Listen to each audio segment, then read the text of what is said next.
All right, so let's take a look at some of the trigonometric functions that we can use in MATLAB. So one point that I want to make before we get started is that everything is assumed to be in radians in MATLAB unless otherwise noted. So if you enter something for a trigonometric function like sine, cosine, tangent, everything is assumed to be in radians and not in degrees. Now you can specify in degrees, as we're going to see here in a second, but unless it's explicitly noted, MATLAB is going to take the command in radians as opposed to degrees. So that's one important note that I want to make before we get started. So for example, we can use the simple trigonometric functions like sine, cosine, tangent using the command window. So for example, I can type sine of, and let's actually do pi. So pi divided by 2.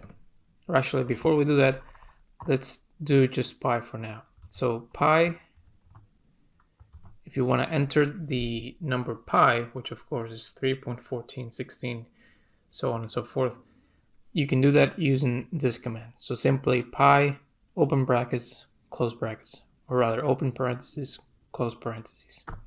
So if I click enter, that's going to be, of course, 3.1416. So now if I want to do the sine of pi, and again, I'm using pi because everything in MATLAB is in radians, unless you specify that it's in degrees. And again, we're going to see that here in a second. But if I do the sine of pi, or rather, let's do pi over 2, so 90 degrees essentially, but in radians. That's going to be equal to 1. So the sine of 90 degrees, as we should know from trigonometry, is 1, and 90 degrees in radians is equal to pi over 2. Remember that one circle is 2 pi radians, so 180 degrees would be pi and 90 degrees would be pi over 2. So the sine of pi over 2, in other words 90 degrees, is 1, as again we would know from trigonometry. And again, remember that what I said earlier, that if I say here sine and then of a certain argument, that argument is going to be in radians and not degrees by default in MATLAB. So we could do the same thing for cosine. We could say cosine of pi divided by 2. And again, sometimes it's helpful to just put some comments in your commands. So I can say here, compute the cosine of 90 degrees, which in other words is pi divided by 2. So the cosine of pi over 2 being, again, 90 degrees, the cosine of that is going to be 0, technically. Now notice what the answer is here. 6.1232 times 10 to the negative 17. So 0.000, basically 16 zeros, and then 612. So this number is essentially 0. This is just rounding errors. The cosine of pi over 2, as we know again from trigonometry, is simply 0. But again, this answer is not exactly 0, but it's almost exactly 0. It's 0.0000000, 16 zeros, and then 6. So essentially 0. Now, you could also define these trigonometric functions, sine and cosine, in degrees, but again, you have to explicitly say that it's in degrees. So the function for that would be, for example, for the sine, would be sine d, where d stands for degrees. Now the argument is going to be in degrees. So I can say sine d, 90 degrees.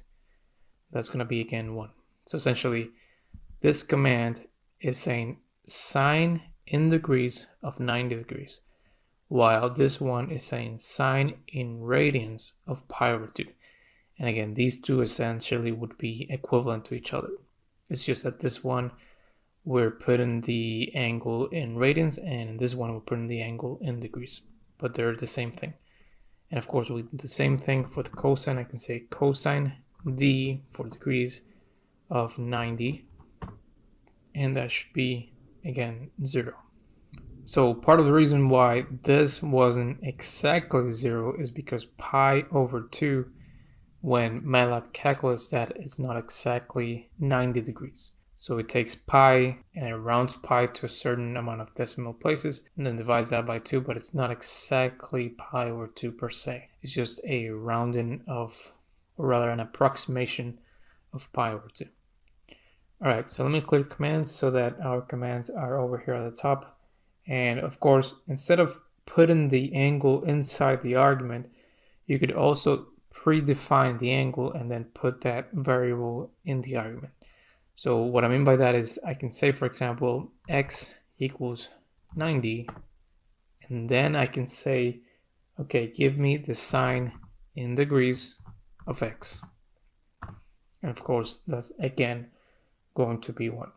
So it is helpful sometimes to convert from degrees to radians or from radians to degrees as well as needed. So we can see here again that the trigonometric functions by default are in radians, and you can also specify them in degrees. Now, sometimes it's helpful to convert from degrees to radians and radians to degrees. And there's also a function within MATLAB for that. So for example, if we wanted to convert from degrees to radians, we can use the following function. So we can say deg for degrees to radians. So degrees to radians, and I want 90. So essentially I'm converting 90 degrees, obviously from degrees to radians. So that's going to be this number, which should be almost equal to pi over 2.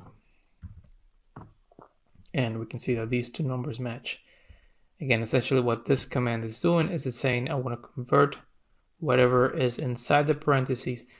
That number is in degrees, and I want to convert it to radians. And again, we know from trigonometry that radians, or rather 90 degrees to radians is equal to pi over 2 radians. And we can confirm that if we do a command for simply pi over 2, we can see that those two numbers, this one over here and this one over here, match with each other. Now we could also do the same thing, but the other way around. We can convert from radians to degrees. So the same thing, but the other way around. And the command for that is radians to degrees.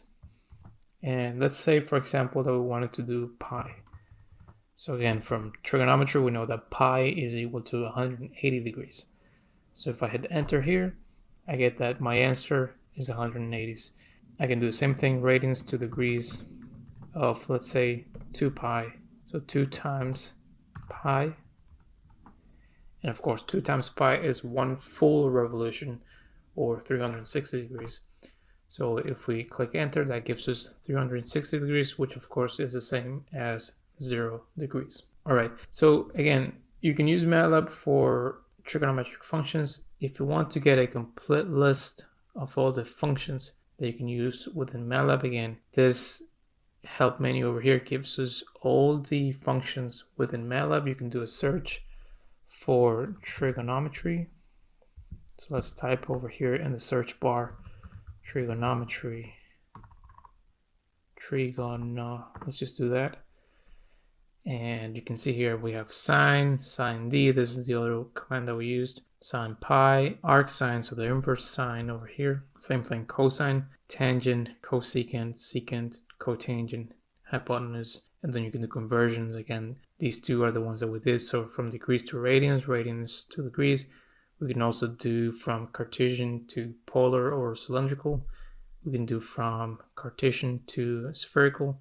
So many different trigonometric functions here. Again, you can find a complete list here in the help menu.